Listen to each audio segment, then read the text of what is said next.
You got a quick drive, 15 minutes. You might want a short story. Maybe some Edgar Allan Poe, some Jack London, maybe a little O. Henry. Whatever you fancy, I'll be reading short stories, fables, and tales that I think are interesting and I'm putting out on this podcast. Come back for a weekly short story and some fables sprinkled in between. Narrated by yours truly, Jon Wilkins.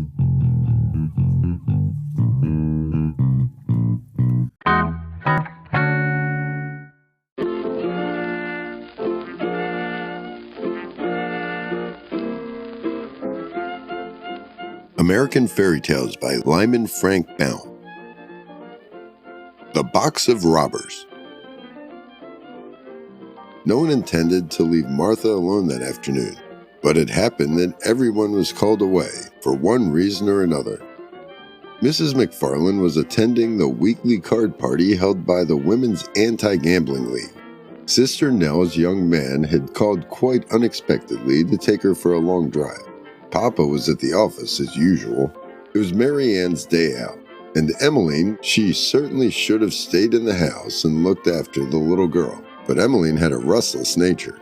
"Would you mind, miss, if I crossed the alley to speak a word with Miss Carleton's girl?" she asked Martha. "Of course not," replied the child. "You'd better lock the back door, though, and take a key, for I shall be upstairs." "Oh, I'll do that, of course, miss," said the delightful maid, and ran away to spend the afternoon with her friend, leaving Martha quite alone in the big house, and locked into the bargain. The little girl read a few pages in her new book, sewed a few stitches in her embroidery, and started to play visiting with her 4 favorite dolls. Then she remembered that in the attic was a dollhouse that hadn't been used for months, so she decided she would dust it and put it in order.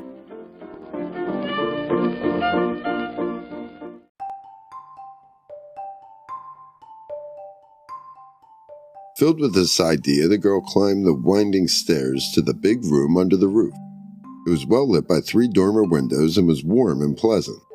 Around the walls were rows of boxes and trunks, piles of old carpet pieces, of damaged furniture, bundles of discarded clothing, and other odds and ends of more or less value. Every well-regulated house had an attic of this sort, so I need not describe it. The doll's house had been moved, but after a search, Martha found it way over in the corner near the big chimney. She drew it out and noticed that behind it was a black wooden chest which her uncle had sent over from Italy years and years ago, before Martha was born, in fact. Mama had told her about it one day, how there was no key to it because Uncle Walter wished it to remain unopened until he returned home, and how this wandering uncle, who was a mighty hunter, had gone to Africa to hunt elephants and had never been heard from afterwards. The little girl looked at the chest curiously, now that it had, by accident, attracted her attention. It was quite big, bigger even than Mama's traveling trunk, and it was studded all over with tarnished brass-headed nails. It was heavy, too, for when Martha tried to lift one end of it, she found she could not stir it a bit. But there was a place in the side of the cover for a key. She stopped to examine the lock, and saw it would take a rather big key to open it. Then, as you might suspect, the little girl longed to open Uncle Walter's big box to see what was in it. For we are all curious, and little girls are just as curious as the rest of us. "I don't believe Uncle Walter will ever come back," she thought. "Papa said once that some elephant must have killed him. If I only had a key." She stopped and clapped her hands gaily as she remembered a big basket of keys on the shelf in the linen closet.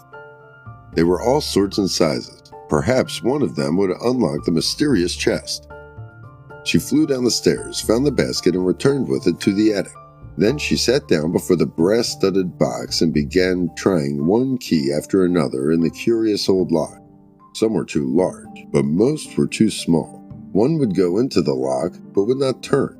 Another stuck so far that she feared for a time that she would never get it out again. But at last, when the basket was almost empty, an oddly shaped ancient key slipped easily into the lock.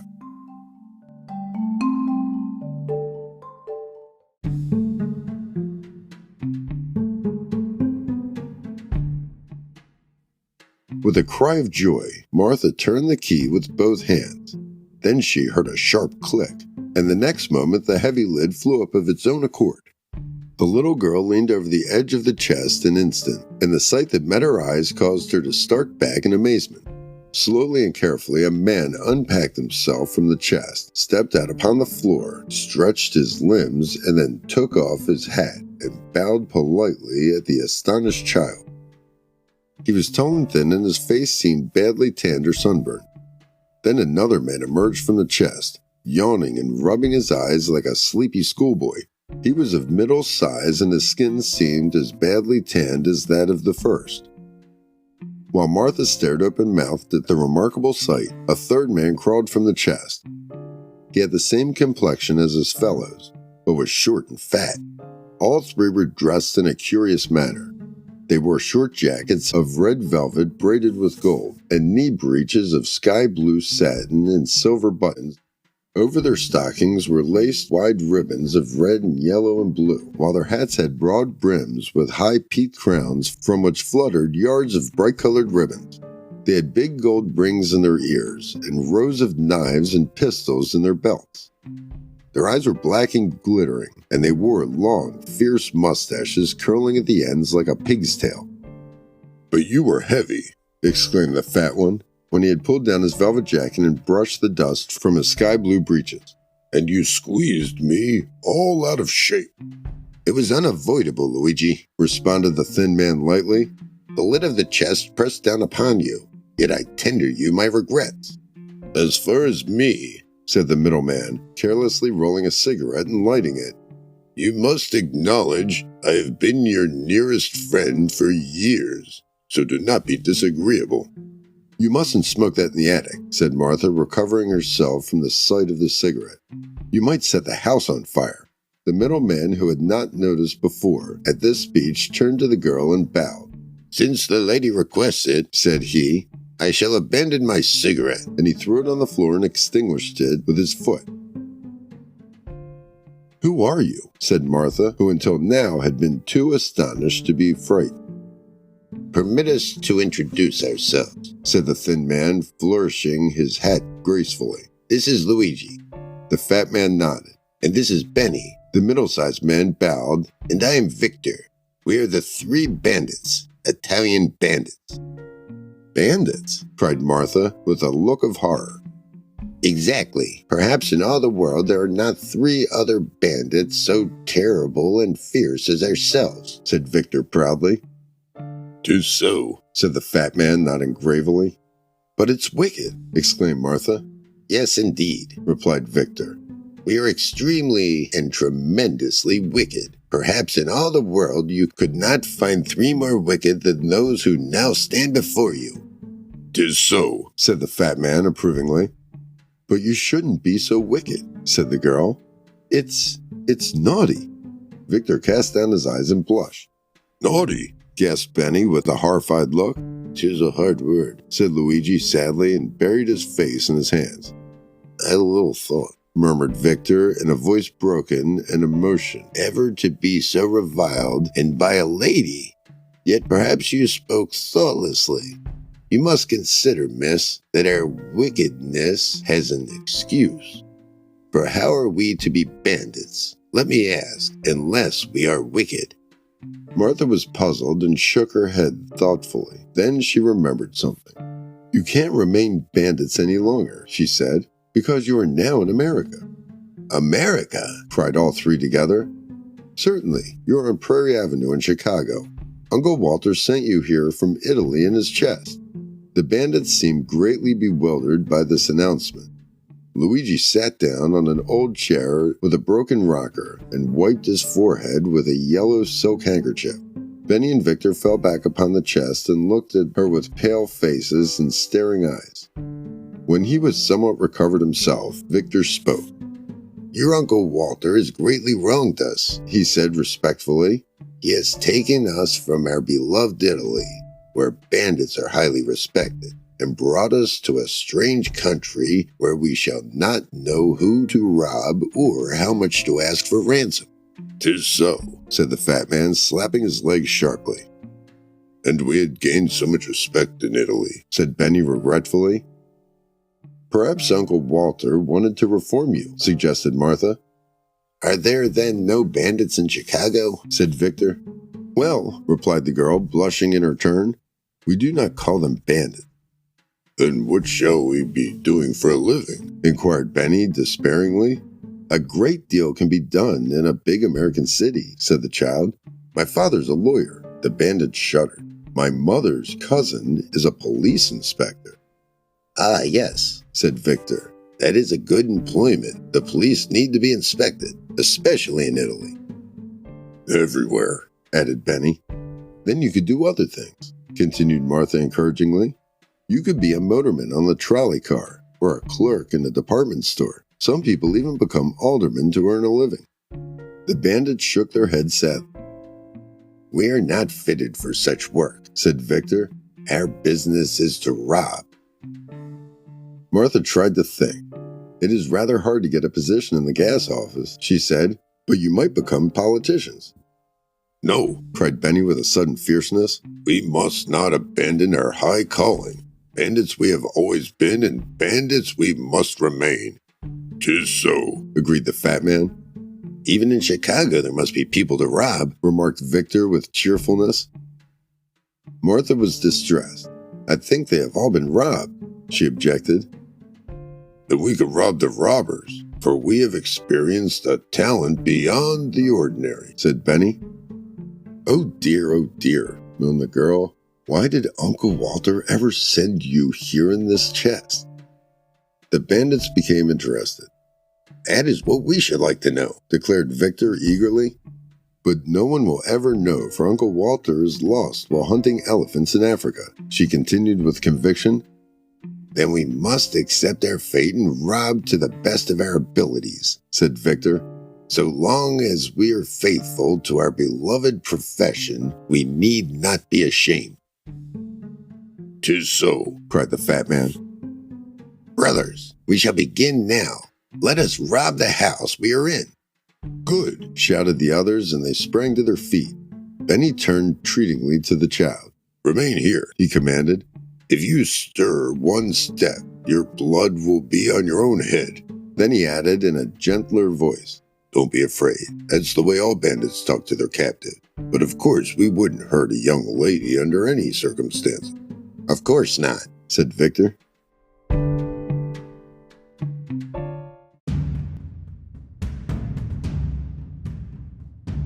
The fat man drew a big knife from his belt and flourished it about his head. Splud! He ejaculated fiercely. Bananas! Cried Benny in a terrible voice. Confusion to our foes, hissed Victor. Then the three bent themselves nearly double and crept stealthily down the stairway with crooked pistols in their hands and glittering knives between their teeth, leaving Martha trembling with fear and too horrified to even cry for help. How long she remained alone in the attic she never knew, but finally she heard the cat-like tread of the returning bandits and saw them coming up the stairs in single file. All bore heavy loads of plunder in their arms, and Luigi was balancing a mince pie on top of the pile of her mother's best evening dresses. Victor came in next with an armful of bric-a-brac, a brass candelabra, and the parlor clock. Benny had a family Bible, a basket of silverware on the sideboard, a copper kettle, and Papa's fur coat. Oh, joy, said Victor, putting down his load. It is pleasant to rob once more. Oh, ecstasy, said Benny, but he let the kettle drop on his toe and immediately began dancing around in anguish, while he muttered queer words in the Italian language. We have much wealth, continued Victor, holding the mince pie while Luigi added his spoils to the heap. And all from one house. This America must be a rich place. With a dagger, he then cut himself a piece of the pie and handed the remainder to his comrades, whereupon all three sat upon the floor and consumed the pie while Martha looked on sadly. We should have a cave, remarked Benny, for we must store our plunders in a safe place. Can you tell us of a secret cave? He asked Martha. There's a mammoth cave, she answered, but it's in Kentucky. You would be obliged to ride in cars for a long time to get there. The three bandits looked thoughtful and munched their pie silently. But the next moment, they were startled by a ring of the electric doorbell, which was heard plainly even in the remote attic.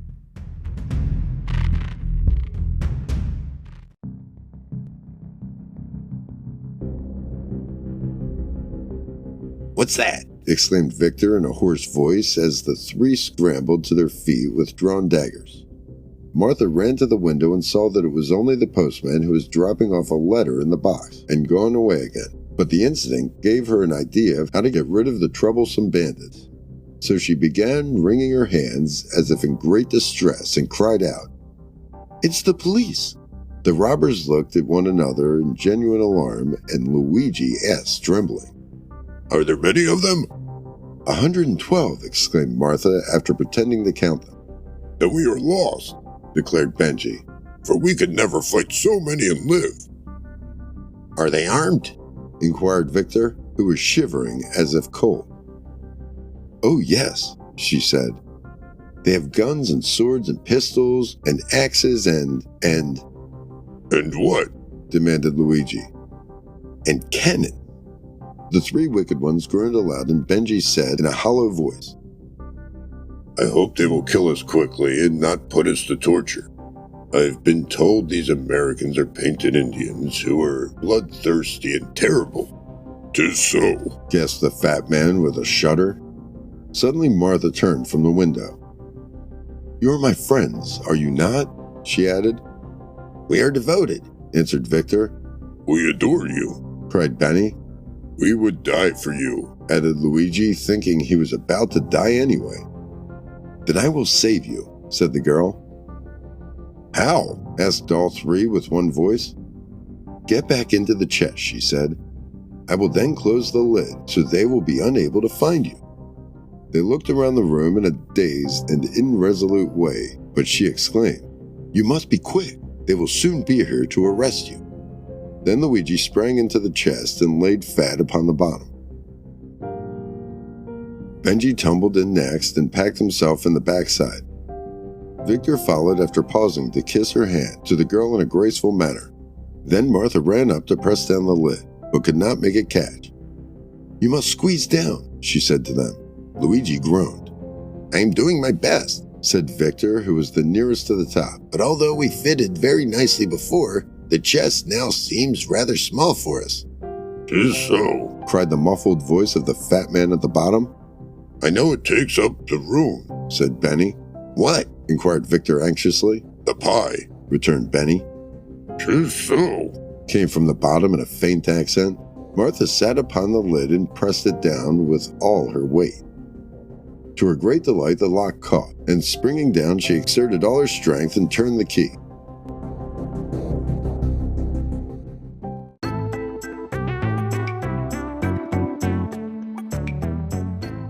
This story should teach us not to interfere in matters that do not concern us.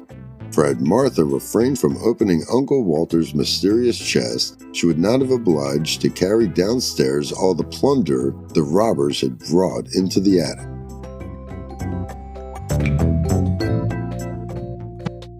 Interesting story. The robbers think that that's the only thing they can do when they come over to America. I'm not exactly sure if this has some sort of Godfather Mafia reference about the Italian bandits, but it seems like it might have something to do with that. This was fun to read. I did not know that those bandits were going to be just fit right back in there, but I guess they came over to America, they ate a whole bunch, and they were almost too fat to get back to where they were going to. They did learn a little bit of the American way, it seemed. Look out for the next story coming up soon.